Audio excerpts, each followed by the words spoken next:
nga di ganin ako trabaho nga pinanlamot sa ilang pamilya. Ang ako lang, kitang tanan dinis kalibutan, lumalabay kita. Ang akong gikadlukan nga moatubang ko kay San Pedro ug pangutan-on ako sa yuta unsa may imong gihimo. Alisang ka sa mga espina, wa ka mo siyagit nga matabangan nimo ang imong isig ka tawo dito sa biliran. Di ba? Hilom sila kaayo. Bisan nga ni si Susan Parilla og si Kuan iyang anak, Vice Mayor man kuno karon, hindaga na dito sa Campo Colto Espina. Abi nimo no, I don't know kung imong i-analyze apang hitabo kay Danny Parilla. Una, kinsay nagpagawas datong preso nga is convict man nga mopatay og tawo nga isog kaayo. Kinsa man, may akong pangutana ha. Gipatay sa atubangan ni Susan. Di ba?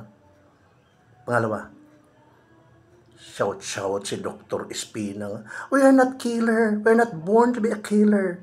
Kinsa may nag-ingon na ikaw yung patay. Di man kamo. Ang kadtumang inyong gawas nga presong ex-convict. Kinsa may nagpagawas. Di ba? Sa inyong inyong senior of all the seniors, natuan na pod, hingatubang na pod kay Lucifer. Unya, kinsa may nakinabang karon sa pagpatay sa isog sa biliran. Ang mga new generation. Kinsa may naghari karon sa biliran kay hadlok man ang tanan.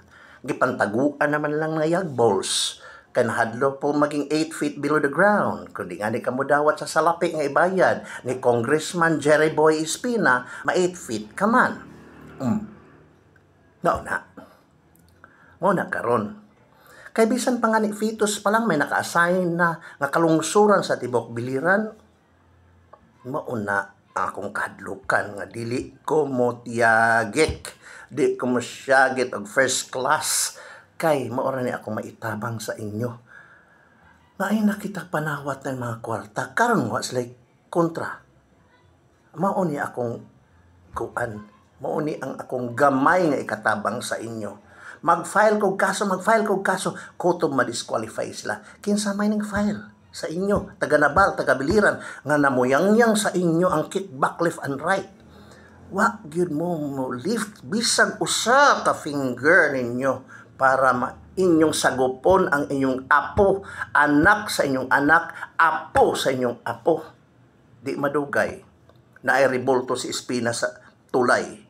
Mo ampo una mo dito usa mo makalabang sa tulay. Mo unay kadlukan ninyo. Salamat.